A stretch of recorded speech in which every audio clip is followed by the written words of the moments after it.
Dan begitu saja, mereka berdua berjalan bersama sambil mengobrol santai tentang segala macam topik. Meskipun mereka berbincang santai, lebih baik dikatakan bahwa Hanli adalah orang yang mengajukan pertanyaan sementara pemuda itu adalah orang yang menjawab. Dari mulut pemuda itu, Hanli akhirnya memperoleh beberapa berita tentang dunia kultivator sekaligus akhirnya memahami beberapa fakta mendasar tentang dunia itu. Misalnya, tingkatan kultivasi dapat diklasifikasikan ke dalam alam bawah, alam tengah, dan alam tinggi. Alam bawah terdiri dari 5 tahap: kondensasi ki, pembentukan fondasi, pembentukan inti, jiwa baru, transformasi dewa. Alam tengah terdiri dari tingkat kekosongan, tingkat integrasi, dan tingkat kenaikan agung. Dan setelah mencapai alam yang lebih tinggi, dapat dikatakan bahwa seseorang benar-benar melangkah ke alam dewa. Penggarap di alam yang lebih tinggi dapat terbang melintasi langit dan mengunjungi alam dewa dengan rentan hidup yang sama panjangnya dengan surga dan bumi. Namun, hal itu lebih mudah diucapkan daripada dilakukan. Sangat sulit untuk mencapai tingkat tersebut. Belum lagi mengolah 3 alam, bahkan di alam paling dasar, alam bawah, tidak ada seorang pun dalam sejarah negara Yue yang berhasil mengolah hingga ke puncak tahap transformasi dewa. Paling-paling mereka terjebak di tahap jiwa baru. Namun, bahkan saat itu, mencapai jiwa baru sangatlah jarang. Hanya beberapa orang eksentrik dengan keberuntungan dan karma yang besar yang mampu melakukannya. Menurut pemuda tersebut, umur seseorang secara langsung terkait dengan tingkatan kultivasinya, dan setiap terobosan selanjutnya akan memperpanjang umurnya. Manusia paling banyak hanya dapat hidup selama 100 tahun, tetapi itu pun sangat jarang di antara manusia. Bagi para kultivator yang berhasil melangkah ke pembentukan fondasi, mereka akan memiliki rentan hidup 200 tahun, dan ini sangat umum. Dan jika seseorang cukup beruntung untuk mencapai pembentukan inti, rentan hidupnya akan berlipat ganda menjadi 400 hingga 500 tahun. Dan jika individu tersebut entah bagaimana berhasil bertemu dengan pertemuan yang tidak sengaja melalui keberuntungan yang luar biasa dan berhasil membentuk jiwa baru, maka selamat. Rentan hidupnya akan diperpanjang hingga 1000 tahun. Selama orang tersebut adalah seorang kultivator, ini semua berada dalam ranah kemungkinan. Tiba-tiba, pemuda berjubah putih itu berhenti di sini. Dia sangat iri dengan orang-orang eksentrik itu yang memiliki rentan hidup 800 hingga 1000 tahun. Orang-orang ini memiliki rentan hidup 10 kali lipat dari manusia normal. Hanli tercengang saat mendengar di samping pemuda itu, tetapi dia sudah menduga bahwa umur para kultivator akan lebih panjang jika dibandingkan dengan manusia biasa. Namun yang tidak dia duga adalah bahwa perbedaan umur akan sangat menggelikan. 1000 tahun kehidupan, bukankah itu berarti orang eksentrik itu telah menjadi kura-kura berusia 1000 tahun? Hanli berpikir dalam hatinya dengan agak jahat. Namun jika hanya mencapai tahap jiwa baru saja sudah memungkinkan Anda untuk hidup begitu lama, bagaimana dengan tahap transformasi dewa dan tahap-tahap selanjutnya di alam tengah dan alam yang lebih tinggi? Berapa lama mereka akan hidup? Hanli akhirnya tidak tahan lagi dan secara tidak langsung bertanya, siapa tahu, mungkin mereka bisa hidup selamanya, menikmati masa muda yang abadi, seru pemuda itu. Legenda mengatakan bahwa para kultivator yang mencapai lingkaran kesempurnaan agung dari tahap transformasi dewa harus meninggalkan dunia ini dan melakukan perjalanan ke alam yang lebih tinggi di ruang lain. Namun di mana dan apa alam yang lebih tinggi itu, tidak seorang pun tahu, karena tidak seorang pun pernah kembali dari sana, ucap Wan Xiaozan. Tidak ada yang pernah kembali. Lalu bagaimana kita menentukan tingkatan yang berbeda dari tahap transformasi dewa? Hanli bertanya dengan agak putus asa. Namun pemuda di depannya mungkin tidak bisa menjawabnya dengan baik. Selain berbagai tingkatan kultivasi, Hanli sekarang memiliki pemahaman umum tentang klan dan sekte kultivasi di negara Yue. Pemuda itu mungkin mengetahui urusan tempat lain, tetapi mengenai dunia kultivasi negara Yue, pemuda itu tampak cukup berpengetahuan luas dan dia mulai menjelaskan dengan sangat rinci. Dari mulutnya, Hanli tahu bahwa di negara bagian Yue terdapat 7 sekte kultivasi. Sekte bulan bertopeng, lembah mapel kuning, gunung binatang roh, sekte kekosongan jernih, dermaga transformasi pedang, benteng kekaisaran surgawi, dan sekte pedang raksasa. Dari ketujuh sekte ini, sekte bulan bertopeng adalah yang paling kuat. Gunung binatang roh berada di urutan kedua, dan untuk sekte lainnya, tingkat kekuatan mereka hampir sama. Kalau dikatakan bahwa berbagai sekte kultivator ini adalah pohon besar yang menjadi penopang seluruh negara Yue, maka berbagai klan dan keluarga kultivator lainnya adalah dedaunan dan ranting yang bergantung pada pohon besar tersebut agar bisa bertahan hidup. Dan menurut pemuda itu, para leluhur dari klan kultivator abadi dulunya adalah murid sekte kultivator.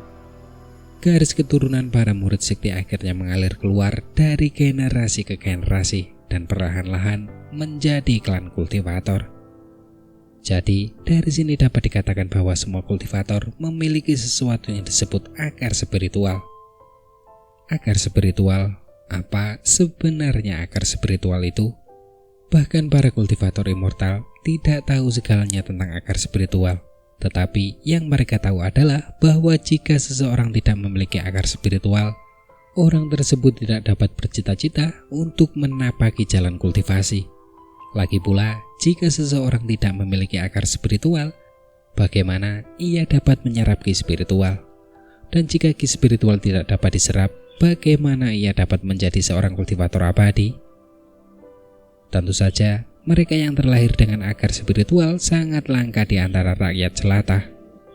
Dapat dikatakan bahwa hanya akan ada satu orang yang terlahir dengan akar spiritual di antara puluhan ribu orang. Dan dengan demikian, hanya sedikit yang terpilih yang akan mampu memulai jalan untuk menjadi seorang abadi. Namun mayoritas dari mereka yang memiliki akar spiritual menjalani hidup mereka sebagai rakyat jelata. Karena sangat sulit bagi individu untuk mengetahui apakah mereka memiliki akar spiritual atau tidak, yang menyebabkan sakit kepala yang hebat bagi perekrut dari sekte abadi. Bahkan, memiliki akar spiritual tidak menjamin seseorang memenuhi syarat untuk memasuki sekte abadi. Hal ini karena ada perbedaan tingkatan di antara akar spiritual. Seperti kata pepatah, akar spiritual dapat dikategorikan ke dalam 5 kategori: logam, kayu, air, api, dan tanah. Mayoritas kultivator memiliki akar yang merupakan campuran tidak murni dari 4 atau ke-5 atribut tersebut. Meskipun orang-orang ini mampu menyerap ki spiritual langit dan bumi, mereka akan berkembang sangat lambat dalam hal kultivasi mereka. Paling-paling, mereka hanya dapat mencapai tingkatan ketiga atau keempat dari tahap kondensasi ki sebelum mencapai hambatan yang menghentikan semua harapan untuk menembus ke pembentukan fondasi. Akar spiritual dengan campuran 4 atau 5 atribut dikenal sebagai akar spiritual palsu di dunia abadi. Sedangkan akar spiritual dengan 2 hingga 3 atribut dikenal sebagai akar spiritual sejati. Mereka yang memiliki akar spiritual sejati secara alami akan berkultivasi berkali-kali lebih cepat jika dibandingkan dengan mereka yang memiliki akar spiritual palsu. Sedangkan untuk spiritual yang hanya memiliki 1 atribut, mereka dikenal sebagai akar spiritual surgawi. Mereka yang menerimanya benar-benar diberkahi oleh surga. Dengan akar spiritual surgawi, terlepas dari atribut mana dari ke-5 atribut yang dimiliki akar spiritual tersebut, laju kultivasinya akan lebih cepat 2 hingga 3 kali lipat dibandingkan dengan mereka yang memiliki akar spiritual sejati. Dan setelah mencapai puncak pembentukan fondasi, mereka tidak akan menemui hambatan apapun saat mencoba menerobos ke pembentukan inti. Jika akar spiritual sejati sudah meningkatkan laju kultivasi, akar spiritual surgawi akan membuat orang marah hingga muntah darah. Karena akar spiritual surgawi memungkinkan individu mencapai pembentukan inti dengan mudah, tanpa menghadapi hambatan apapun. Perlu diketahui bahwa dalam kelompok yang terdiri dari 10 kultivator kondensasi ki, bahkan dengan bantuan seorang tetua pembentukan fondasi, hanya 1 dari mereka yang akan mampu mencapai pembentukan fondasi. Namun untuk pembentukan inti, bahkan tidak satupun dari 100 kultivator pembentukan fondasi akan mampu mencapainya. Kemungkinan mencapai pembentukan inti hanya dapat digambarkan sebagai sangat sulit. Itulah sebabnya banyak orang iri pada mereka yang memiliki akar spiritual surgawi. Setiap kali seseorang dengan akar spiritual surgawi muncul, mereka akan dicari dengan gila-gilaan oleh sekte-sekte immortal. Bagaimanapun, ini berarti bahwa di masa depan, sekte mereka akan memiliki penatua pembentukan inti tambahan yang selanjutnya mengkonsolidasikan kekuatan sekte mereka. Namun, karena sangat berharga dan langka, peluang munculnya sesuatu seperti akar spiritual surgawi hampir nol. Hanya sekali dalam beberapa ratus tahun. Selain akar spiritual ini, masih ada jenis akar spiritual yang tidak termasuk dalam salah satu dari 5 atribut. Jenis akar spiritual yang lain ini dikenal sebagai akar spiritual yang bermutasi, dan tingkat kemunculannya jauh lebih sering, sekitar sekali setiap 20 hingga 30 tahun. Akar spiritual yang bermutasi merujuk pada akar spiritual yang berevolusi melalui kombinasi 2 atau 3 dari 5 atribut. Contohnya, akar spiritual dengan atribut tanah dan air mengalami mutasi dan berevolusi menjadi atribut petir. Atribut logam dan air bermutasi dan berevolusi menjadi atribut es. Tidak hanya itu, ada juga akar atribut kegelapan dan akar atribut angin, serta variasi lainnya yang tak terhitung jumlahnya.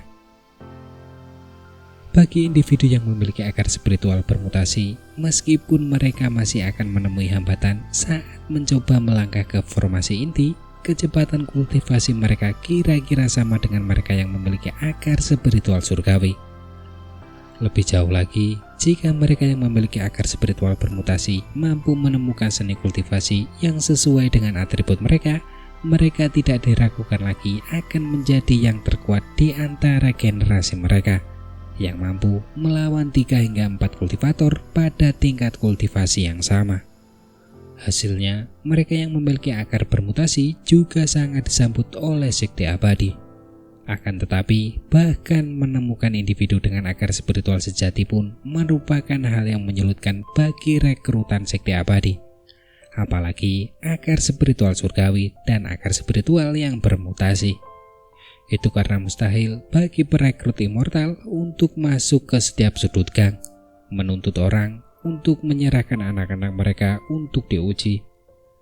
Dan bahkan saat itu akar spiritual sejati cukup jarang, dengan hanya 1 dari setiap 5 hingga 6 individu yang muncul dengan akar spiritual. Oleh karena itu, beberapa sekte immortal akhirnya runtuh hanya karena mereka tidak dapat menemukan atau mempersiapkan siapapun dengan akar spiritual. Mengenai situasi yang memalukan ini, banyak kultivator menyelidiki dan menyadari bahwa akar spiritual biasanya diturunkan melalui garis keturunan. Misalnya, jika seorang pria atau wanita memiliki akar spiritual, anak-anak yang mereka lahirkan akan memiliki peluang 25% untuk dilahirkan dengan akar spiritual. Dan tentu saja, jika ibu dan ayah keduanya memiliki akar spiritual, anak-anak yang mereka lahirkan memiliki kemungkinan lebih tinggi untuk mewarisi akar spiritual. Setelah masalah ini terbongkar, banyak orang menjadi resah. Kerusuhan ditujukan kepada anggota sekte muda. Di bawah tekanan para tetua, banyak pemuda dari berbagai sekte dipaksa keluar ke dunia sekuler untuk menikah dan menetap. Hanya setelah memiliki seorang putra atau putri, mereka diizinkan untuk kembali ke sekte mereka untuk berkultivasi. Bila sekte kekurangan pengikut, mereka akan memiliki keturunan pengikut mereka yang memiliki akar spiritual. Dengan cara ini, peluang menemukan orang dengan akar spiritual akan meningkat pesat. Situasi bermasalah yang dihadapi sekte abadi akhirnya dapat dianggap terselesaikan sebagian. Akhirnya, seiring berjalannya waktu, semakin banyak orang yang memiliki akar spiritual lahir yang membuka jalan bagi pembentukan klan dan keluarga kultivator. Klan kultivator ini mungkin tidak memiliki seni kultivasi tingkat tinggi, tetapi mereka tidak kekurangan seni dan teknik kultivasi tingkat rendah. Akhirnya, mereka menjadi jendela eksternal yang dapat digunakan oleh sekte abadi untuk menjangkau dunia sekuler. Ini pada dasarnya berarti bahwa di balik setiap klan kultivator didukung oleh sekte abadi yang kuat. Setelah menjelaskan semua ini, pemuda berjubah putih ini merasa sangat puas. Sudah terlalu lama sejak terakhir kali dia memamerkan pengetahuannya. Perasaan ketika pendengarnya benar-benar fokus pada kata-kata yang diucapkannya membuatnya merasa sangat senang dan ramah terhadap Hanli. Oleh karena itu, dia tidak menahan apapun, ingin memamerkan pengetahuannya di depan Hanli. Tentu saja, Hanli senang dengan pengetahuan seperti itu, dan dia sering menyela dengan tepat, memberi pemuda berjubah putih itu kesempatan lagi untuk menguraikan pengetahuannya. Sayang sekali, bukit yang diselimuti kabut ini tidak terlalu jauh dari desa. Setelah beberapa jam, mereka berdua sudah tiba di lereng bukit. Setelah menempuh perjalanan yang singkat, Hanli tidak dapat menahan rasa tidak puas karena tidak memiliki cukup waktu untuk mempelajari lebih banyak hal mengenai dunia kultivasi. Dia sangat ingin berjalan kembali ke desa lagi sehingga dia dapat memperluas pengetahuannya. Tetapi dia tahu bahwa hal itu tidak mungkin dilakukan. Sambil mendesah, dia menatap pemuda di sampingnya dengan kekecewaan yang berkaca-kaca di matanya. "Kakak, kau dari klan mana?" ucap Wan Xiaozan. Setelah pemuda itu selesai menatap kabut tebal dengan penuh semangat, dia sepertinya teringat sesuatu. Jadi dia menoleh untuk bertanya. Ketika Hanli berbincang dengan pemuda itu beberapa saat yang lalu, dia menyadari bahwa di dunia kultivator, selain sekte dan klan kultivasi, jumlah kultivator bebas tidaklah sedikit. Mayoritas dari mereka yang disebut kultivator bebas ini adalah generasi terakhir dari klan kultivasi yang jatuh, atau orang-orang seperti Hanli. Manusia biasa yang secara tidak sengaja menemukan beberapa seni kultivasi dan secara sukarela memasuki dunia kultivator. Lebih jauh lagi, para kultivator bebas dari sekte yang menurun dipisahkan dari warisan mereka. Kultivasi mereka sebagian besar tidak pada tahap tinggi, umumnya bertahan pada kondensasi Qi. Akibatnya klan kultivasi jarang memperlakukan kultivator bebas dengan rasa hormat yang tinggi dan agak meremehkan mereka. Seperti bagaimana keluarga kaya dari dunia sekuler memandang keluarga miskin dan melarat. Aku tidak berasal dari klan, tetapi aku berkultivasi sendiri. Setelah Hanli berpikir sejenak, dia memutuskan untuk mengatakan yang sebenarnya. Lagi pula, berpura-pura menjadi anggota klan lain terlalu mudah untuk diungkap. "Kau adalah kultivator bebas," ucap Wan Xiaozan. Meskipun ini cukup tak terduga bagi pemuda itu, wajahnya tidak menunjukkan sedikit pun ekspresi diskriminasi, tetapi sebaliknya memiliki ekspresi terkejut yang menyenangkan. Dia dengan gembira mengelilingi Hanli, memandangi Hanli seakan-akan dia adalah benda langka. "Bukankah adik kecil baru saja mengatakan bahwa klan kultivasi memandang rendah kultivator bebas? Bagaimana kamu masih bisa begitu bahagia?" ucap Hanli bertanya dan agak heran dengan ini. "Itu memang benar, tapi jangan samakan klan Wan kita dengan klan kultivator lainnya. Klan Wan kita selalu memperlakukan kultivator bebas dengan baik," ucap Wan Xiaozan. Pemuda itu menjawab dengan bangga. Dia tampak cukup bangga dengan praktik klannya. "Nenek moyang klan Wan kita awalnya adalah kultivator bebas. Namun mereka cukup beruntung untuk masuk ke sekolah kultivasi dan menjadi murid resmi sekte pedang raksasa. Pada titik ini, klan Wan kita berdiri. Dan karena asal-usul kita, aturan klan Wan kita selalu melarang diskriminasi terhadap kultivator bebas," ucap pemuda itu berkata sambil tersenyum. Sebenarnya, hal itu tidak terbatas pada klan Wan kita. Leluhur beberapa klan lain juga merupakan kultivator bebas. Oleh karena itu, mereka juga tidak menaruh dendam terhadap kultivator bebas. Akan tetapi, klan-klan ini hanya menempati porsi yang terlalu kecil dari keseluruhan klan kultivasi. Itulah sebabnya ada pepatah yang mengatakan bahwa klan kultivator mendiskriminasi kultivator bebas, ucap Wan Xiaozan. Pemuda itu menambahkan sambil menggelengkan kepalanya. "Jadi begitu, sepertinya aku cukup beruntung. Pertemuan pertamaku adalah dengan seorang adik laki-laki dari klan semacam klan Wan," ucap Hanli.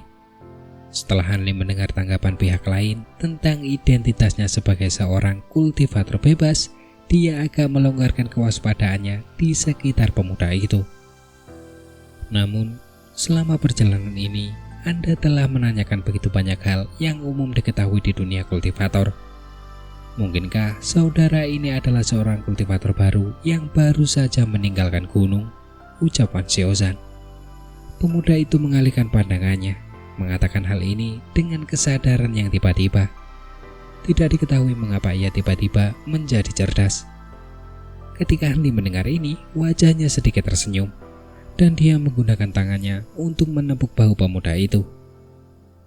Dia berkata dengan nada agak meminta maaf.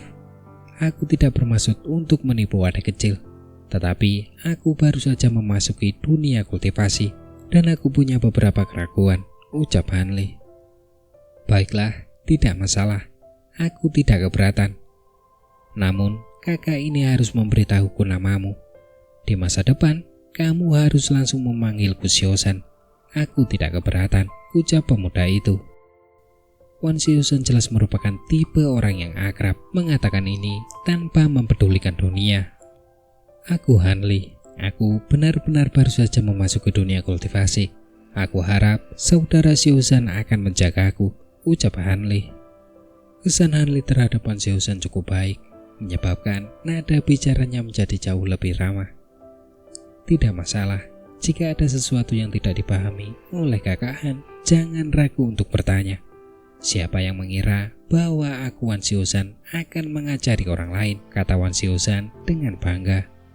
Jika aku punya pertanyaan, aku pasti akan bertanya pada Xiaozan. Namun, bukankah kita harus memasuki lembah? Ucap Hanli tersenyum tipis sembari menunjuk ke langit. Baiklah, aku hampir lupa tentang tujuan kita yang sebenarnya, ucap Wan Xiaozan. Setelah Wan Xiaozan melihat ke langit tempat jari Hanli menunjuk, dia langsung berteriak bingung.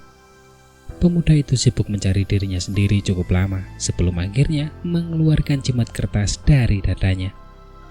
Setelah membuat beberapa gerakan dengan tangannya dan mengucapkan beberapa kalimat dengan lembut, dia melemparkan jimat kertas itu ke langit.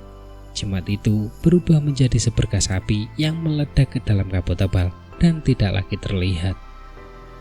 Kakak Hanli, tunggu sebentar. Jimat pengumumanku akan segera memasuki lembah.